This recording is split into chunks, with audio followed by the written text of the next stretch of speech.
बिना बिजली का गांव।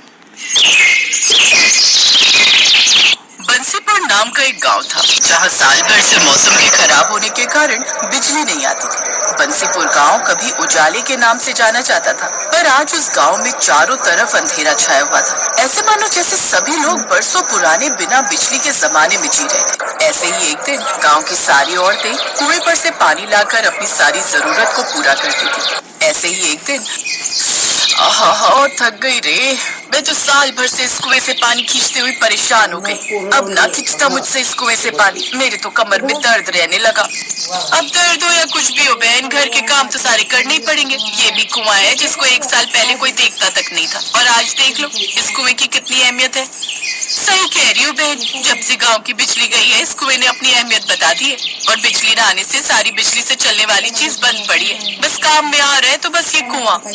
काश उस दिन गांव में वो तेज तूफान और आंधी ना आई होती जिस वजह से तार टूटकर बिजली का ट्रांसफार्मर ना फूकता, तो आज हमारे गांव में भी बिजली होती। ऐसे सब मिलकर अपने बिना बिजली वाले गांव की दुख दर्द पीड़ा एक दूसरे को सुनाने लगती हैं, और कुछ देर बाद सब अपने घर चली जाती हैं। एक दिन नंदिनी कुएं से पानी लाकर घर पर कपड़े धो रही थी, तभी खुद से कहती है, हे भगवान, इस गर्मी में तो पूरे शरीर का पानी ही निचोड़ जाता है। पहले कुएं से पानी खींच कर लाओ और फिर हाथ से कपड़े धो। क्या फायदा दहेज में वॉशिंग मशीन मिलने का, इसको तो अब मैं बेच ही दूंगी। ऐसे ही एक दिन अंजना गर्मी में हाथ के पंखे से हवा कर रही थी, तभी अंजना अपनी सास से कहती है, आहा गर्मी, किस काम का ये एसी जब देखो बंद पड़ा रहता है। इसे उतरवा कर बिकवा देना बहू, बिना बिजली के गांव में इस एसी का कोई मोल नहीं है। ऐसे ही एक दिन शाम होते ही सारे गांव में गुप्त अंधेरा छा गया था, और गांव के सभी आदमी शाम को दिन ढलने से पहले ही काम पर से अपने अपने घर वापस से आ जाते हैं, क्योंकि पूरे गांव में लाइट न होने की वजह से पूरे गांव में घुप अंधेरा हो जाता है, जिससे पास खड़ा इंसान भी नहीं दिखता था। तभी रात को सुनील अपनी पत्नी से कहता है, माला, अंधेरा काफी हो गया और पास के सभी लोगों के भी दरवाजे बंद हो गए। तुम भी घर का दरवाजा लगा दो, मैं ऊपर छत पर बिस्तर कर लेता हूँ। अंधेरा होते ही सभी गांव के लोग अपने अपने घर के दरवाजे लगा लेते थे, और माला भी अपने घर का दरवाजा लगाकर मोमबत्ती के उजाले में छत पर चली जाती है, फिर बिस्तर पर जाकर लेट जाती है। जैसे ही माला की आंख लगती है, तभी माला को अपने घर के दरवाजे के बजने की आवाज आती है। उसी वक्त माला अपने पति सुनील को जगा कर कहती है, अजीब, इतनी रात को हमारे घर पर कौन आया होगा? मैं देख कर आता हूँ। इतने में पड़ोस में छत पर लेटा हुआ एक आदमी कहता है, अरे अरे सुनील भैया, रात को इस वक्त दरवाजा बिल्कुल मत खोलना, ये कोई डाकू या चोर होगा। रात को अब हमारे गांव में चोर लुटेरे भी आने लगे हैं। पड़ोसी की बात सुनकर सुनील दरवाजा खोलने के लिए नहीं जाता है। अब गांव में बिजली न होने के कारण रात के अंधेरे में चार लुटेरों की भी आने की दहशत लोगों में फैल गई। फिर सारी रात सभी लोगों की चोर डाकू की दहशत में गुजरी। फिर एक दिन दोपहर को गांव की सारी औरतें पेड़ के नीचे बैठकर आपस में वार्तालाप कर रही थी। तभी अंजना की सास कहती है, मुझे नहीं लगता बहन अब कभी हम लोगों को बिजली नसीब होगी। धीरे धीरे आज 2 साल होने को जा रहे हैं लाइट आने की उम्मीद में, पर मुझे नहीं लगता अब कभी लाइट आएगी हमारे गांव में। अरे माँ जी, लाइट से याद आया, मैंने स्कूल में सोलर सिस्टम के बारे में पढ़ा था, उसे हम बिजली की तरह इस्तेमाल कर सकते हैं। कैसे बहू? माँ जी, ये सोलर एनर्जी यानी कि सूर्य की ऊर्जा, इसका इस्तेमाल करने से हमारे आसपास का एनवायरनमेंट अच्छा होता है, जिससे पर्यावरण को भी कोई हानि नहीं होती है। इससे हम अपनी लाइट की जरूरतों को भी पूरा कर सकते हैं। अगर कोई ऐसी चीज है जिससे हम अपने घर में लाइट की सुविधा कर सकते हैं, तो तुमने हमें पहले क्यों नहीं बताया अंजना? कैसे आएगी ये सोलर एनर्जी हमारे गाँव में?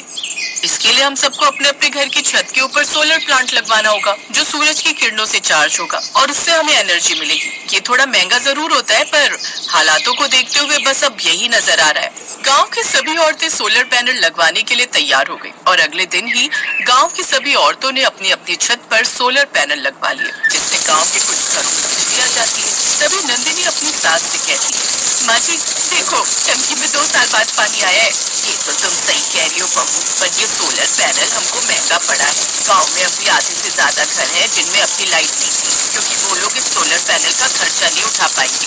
ये तो आप सही कह रही हो, हमारे घर तो रोशन हो गए, पर अब भी ऐसे घर हैं जो बिना रोशनी के पड़े हैं। नंदिनी और उसकी सास ऐसे ही बिना रोशनी के घर की बात सुनकर उदास हो जाती है, और वहीं दूसरी तरफ कमला की लड़की पिंकी कहती है, माँ हमारे गांव में बिजली आ गई है, देखो नंदिनी आंटी के घर में लाइट चल रही है। नहीं बेटी, बिजली नहीं है, नंदिनी आंटी ने सोलर पैनल लगवाए हैं। तो हम भी पापा से बोलकर सोलर पैनल लगवा लेते हैं। नहीं बेटी, हमारे पास इतने पैसे नहीं है जो हम सोलर पैनल लगवा सके। ऐसे गांव के किसी घर में लाइट आ रही थी तो किसी घर में नहीं थी। यही सिलसिला जारी रहा और एक दिन फिर से गांव की सभी औरतें उस पेड़ के नीचे बैठी थी और आपस में बातें कर रही थी। नंदिनी भाभी, अब तो एसी की हवा में अच्छी नींद आती होगी तुमको। तुम्हारे घर में तो लाइट आ गई और एक हम है, पूरी रात 1 मिनट को आंख नहीं लगती गर्मी के मारे। क्या मजे आ रहे हैं कमला दीदी, कर्जा लेकर लगवाया था ये सोलर पैनल, अभी तक नहीं उतरा सर से कर्जा। बड़ा ही महंगा पड़ा ये सोलर पैनल, इससे अच्छी तो हमारी लाइट ही ठीक थी। कमला और नंदिनी की बात सुनकर अंजना कहती है, मैं ये सोच रही थी क्यों ना हम लोग गांव में बिजली लाने का ही कुछ जुगाड़ करें। पर हम गांव में बिजली कैसे ला सकते हैं जब आज तक मर्द लोग इस गांव में बिजली नहीं लेकर आ सके। हम मर्द लोगों से कम है क्या? वैसे भी गांव में बिजली मर्द नहीं बल्कि हमारी शिक्षा लेकर आ सकती है। आप लोग कहो तो हम लोग कल ही बिजली दफ्तर चलते हैं और अपने गांव में बिजली ला कर दिखाएंगे। अंजना की बात सुनकर गांव की सारी औरतें राजी हो जाती हैं और अगले दिन ही गांव की सारी औरतें बिजली दफ्तर चली जाती हैं। सभी औरतों ने मिलकर सरकारी दफ्तर में जाकर बिजली की अपील की और सरकारी कर्मचारी ने अंजना को एक फॉर्म भरने के लिए दिया। इस फॉर्म को भरना है, पेन मिलेगा आपके पास? सरकारी कर्मचारी अंजना को पेन मांगते हुए देख हैरान हो जाता है और कहता है, आपको ये फॉर्म भरना आता है? जी आता है। अब आप पेन देंगे मुझे? सरकारी कर्मचारी अंजना को पेन देता है और अंजना पूरे फॉर्म को इंग्लिश में भर देती है, जिसे देख कर्मचारी भी शॉक में रह जाता है। 3 दिन बाद फिर से आना, थोड़ी और कानूनी कार्रवाई होगी। उम्मीद है सरकार आपकी मदद जरूर करेगी। और वो सारी औरतें फैसला कर लेती हैं कि वो गांव में लाइट लाकर रहेंगी। और अंत में एक दिन गांव में सरकारी कर्मचारी बिजली जोड़ने के लिए आ जाते हैं। अंजना का पति मुकेश कहता है, आखिरकार हमारी गांव की औरतों ने गांव में बिजली के तार जुड़वाई दिए और उनकी मेहनत रंग लेकर आई। सभी लोग गांव में 2 साल बाद बिजली आने के इंतजार में खुश हो रहे थे और थोड़ी देर बाद बिजली के तार जुड़ जाते हैं और गांव के सभी घर और सड़कें उजागर हो जाती हैं। ये लाइट आ गई। सभी बच्चे लाइट आने की खुशी में बाहर सड़क पर रोशनी में नाचने लगे। पूरे 2 साल बाद बंसीपुर गांव में लाइट आई थी। अब घर में पड़ी सूखी टंकियों में भी पानी आना शुरू हो जाता है और गांव के सभी लोग रात को सड़कों पर खड़े होकर लाइट का आनंद ले रहे थे।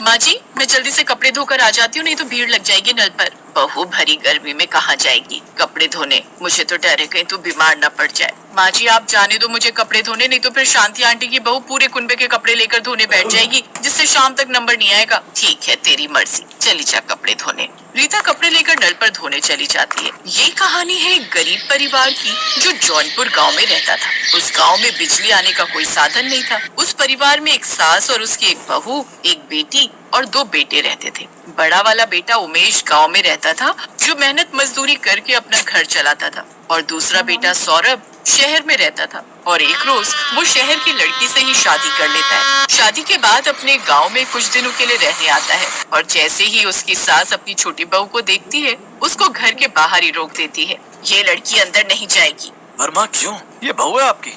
तुमने शादी करने से पहले अपनी माँ को एक बार भी बताना जरूरी नहीं समझा? माना माँ मेरी गलती है, पर मुझे माफ कर दो। कमला अपनी बेटी की खुशी के लिए रिंकी को अंदर बुलाती है और उसे अपनी बहू स्वीकारती है। थोड़ी देर बाद जब रात होने लगती, गर्मी की छुट्टी और नानी का घर। बच्चों की गर्मी की छुट्टियां लगने वाली हैं। क्या सोचा है, कहाँ जाने का प्लान है? हमें जाना है स्विट्जरलैंड, पर बच्चों को जाना है नानी के घर। अब समझ नहीं आ रहा कि करे तो करे क्या। हमने तो मनाली जाने का प्लान किया था, लेकिन मेरे बच्चे भी नानी के यहाँ जाने के लिए कह रहे हैं। माँ ने इन बच्चों पर पता नहीं क्या जादू कर रखा है। जैसे गर्मी की छुट्टियां लगती है, नानी घर रट्टा मार देते हैं। मेरे भी बच्चे नानी घर जाने के लिए कह रहे हैं और हम सोच रहे हैं कि मालदीव्स घुमाते हैं। अभी तो एग्जाम चल रहे हैं, देखो क्या करना है, प्लान करते हैं। जैसा हमारे पति बोलेंगे वैसा ही तो होगा। वैसे भी सारे बच्चों ने नाक में दम कर रखा है, तो शायद माँ के यहाँ जाना हो अब। हाँ, अब एग्जाम खत्म होने के बाद डिसाइड करते हैं। कुछ दिनों बाद बच्चों के एग्जाम खत्म हो जाते हैं। घर में अब बच्चों की मस्ती और शोर पहले से भी ज्यादा बढ़ जाता है। तीनों बहनें एक बार फिर फोन पर बात करती हैं और आखिरकार एक बड़ा फैसला लेती हैं। अब तो एग्जाम भी खत्म हो गए हैं। अब ये दोनों पिंकू और मीनू सुबह से रात तक बस एक ही रट लगाए हुए हैं, नानी के घर जाना है, नानी के घर जाना है। अब तो मेरा सिर घूमने लगा है। बिल्कुल वही हाल यहाँ भी है। करण और कीर्ति ने भी मेरा जीना मुश्किल कर दिया है और ऊपर से सासू माँ भी बोल रही थी कि बच्चे को नानी के घर भेज दो, गांव की हवा खा लेंगे। यहाँ भी वही कहानी है। रुचि तो हर दिन बैग पैक करके बैठ जाती है और कल तो पापा का भी फोन आया था। उन्होंने साफ कह दिया है कि बच्चों को इस बार जरूर गांव भेजो। हाँ, पापा का भी फोन आया था मेरे पास, उन्होंने भी कहा है और सासू माँ ने भी बोल दिया कि बच्चों को ले जाओ। अब तो लग रहा है कि सबने मिलकर हमें घेर लिया है। तो फिर फाइनल कर लेते हैं, इस बार कोई विदेश नहीं, कोई हिल स्टेशन नहीं, सीधा नानी का घर। ठीक है, बच्चों की खुशी के लिए सही है। वैसे भी गांव में जो मजा है वो और कहीं नहीं है। चलो ठीक है, तय रहा। हम तीनों अपनी अपनी गाड़ी से बच्चों को लेकर मम्मी के पास चलते हैं। कुछ ही दिनों में तैयारी शुरू हो जाती है। तीनों बहनें अपने अपने बच्चों के साथ मायके जाने के लिए निकल पड़ती हैं। उनके पति उन्हें छोड़कर वापस शहर लौटने वाले होते हैं। पिंकू, मीनू, सब सामान रख लिया ना? कुछ छूटा तो नहीं? मम्मी जल्दी चलो, मुझे नानी के आम खाने हैं और मुझे भी नानी की कहानियाँ सुननी है। करण, कीर्ति, सीट बेल्ट लगा लो और झगड़ा मत करना रास्ते में। मम्मी, मैं तो गांव में जाकर पतंग उड़ाऊंगा और मैं तो झूला झूलूंगी। रुचि बेटा शांत बैठो, अभी पहुंच जाएंगे। मम्मी, नानी मुझे रोज चॉकलेट देगी ना? कुछ घंटों के सफर के बाद सभी गांव पहुंच जाते हैं। जैसे ही बच्चे गाड़ी से उतरते हैं, नानी तुलसी दौड़कर बाहर आती हैं। अरे मेरे बच्चे आ गए, कितना इंतजार किया मैंने तुम सबका। आइए दीदी, अंदर आने से पहले ये रीति निभानी होगी। मिताली थाली में पानी लेकर आती है और सभी के पैर धोती है, फिर बच्चों की आरती उतारती है। अरे रहने दो भाभी, क्या फॉर्मेलिटी कर रही हो? हाँ भाभी, हम अपने ही घर में आए हैं। दीदी, ये फॉर्मेलिटी नहीं है, ये हमारे गांव के संस्कार है। अच्छा अच्छा ठीक है भाभी। बच्चे ये सब देखकर और भी खुश हो जाते हैं।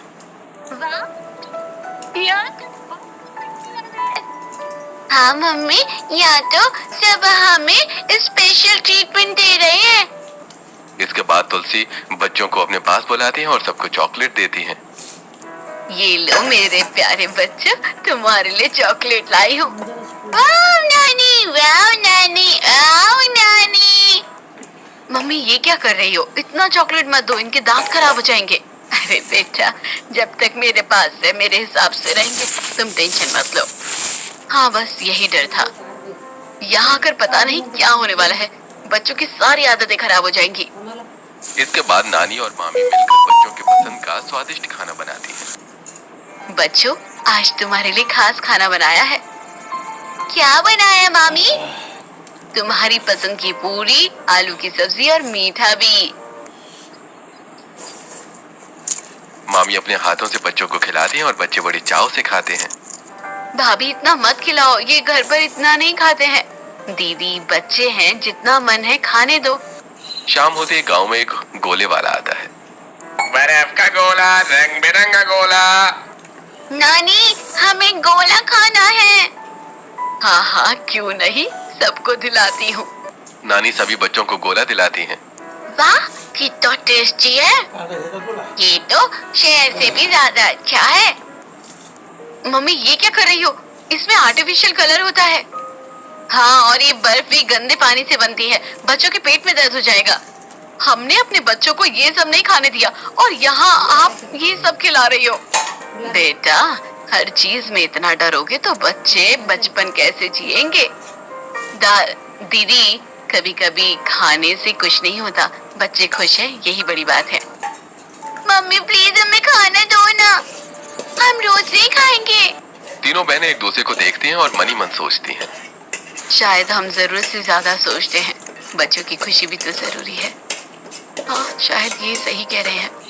रात का समय हो जाता है। गांव में हल्की ठंडी हवा चल रही होती है। आंगन में बड़ी सी चटाई बिछा दी जाती है और सभी बच्चे और बड़े एक साथ सोने की तैयारी करने लगते हैं। आसमान में तारे चमक रहे होते हैं और माहौल बिल्कुल शांत और सुकून भरा होता है। आओ बच्चों, आज सब मेरे पास ही सोएंगे। देखो कितनी ठंडी हवा चल रही है।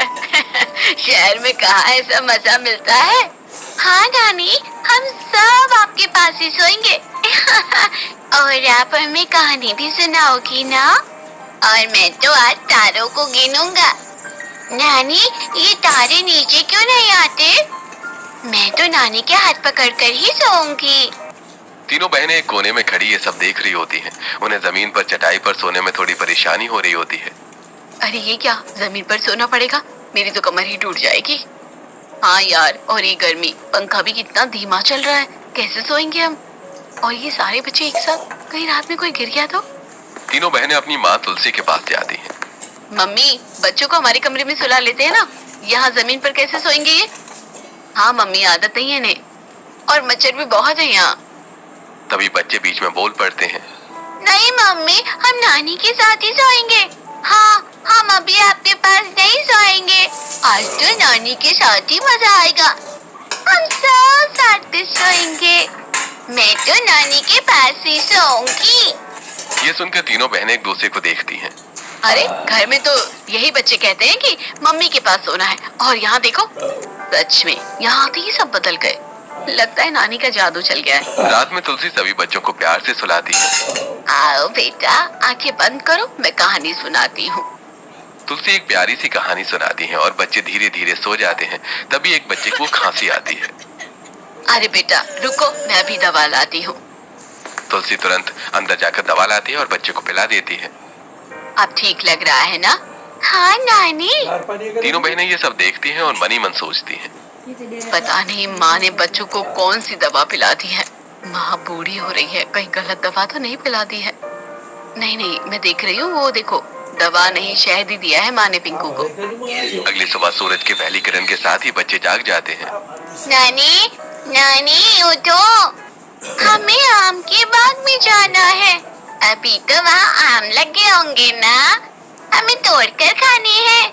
नानी जल्दी चलो ना। अरे वाह, इतनी सुबह सुबह बाग याद आ गया। चलो मैं लेकर चलती हूँ। सभी बच्चे मामा के बच्चों के साथ बाग की तरफ निकल जाते हैं। थोड़ी देर बाद तीनों बहनें उठती हैं और बच्चों को घर में नहीं पाती। अरे पिंकू और मीनू कहाँ गए? करण, कीर्ति भी नहीं है, रुचि भी नहीं दिख रही। तीनों एक साथ तुलसी से पूछती हैं। मम्मी, बच्चे कहाँ गए? अरे वो बाग में गए हैं आम तोड़ने। क्या क्या क्या क्या? तीनों तुरंत बाग की तरफ दौड़ती हैं। वहां जाकर देखती हैं कि बच्चे पेड़ों पर चढ़े हुए हैं और हंसी खुशी आम तोड़ रहे हैं। पिंको, नीचे उतरो तुरंत। ये क्या कर रहे हो तुम? गिर जाओगी तो क्या होगा? तुम लोग गांव के बच्चों के साथ ऐसे खेल रहे हो, पेड़ पर चढ़ रहे हो, चोट लगे तो कितनी परेशानी हो जाएगी। बच्चे डर जाते हैं और धीरे धीरे नीचे उतर आते हैं। अभी नीचे उतरो सब। मम्मी, हम तो बस खेल रहे थे, सब चढ़ रहे थे तो हम भी। मम्मी नहीं करेंगे अब। तीनों बहनें बच्चों को वापस घर ले जाती हैं, लेकिन कुछ ही देर बाद बच्चे फिर से चुपके से बाग में पहुंच जाते हैं। अरे फिर आ गए, चलो अब आराम से आम तोड़ो। बच्चे फिर से पेड़ों पर चढ़ते हैं और आम तोड़कर खाने लगते हैं। वाह, कितना मजा आ रहा है, ये तो सबसे टेस्टी आम है। शहर में ऐसे काम नहीं करते। तभी तीनों बहनों को फिर से पता चलता है और वो गुस्से में बाग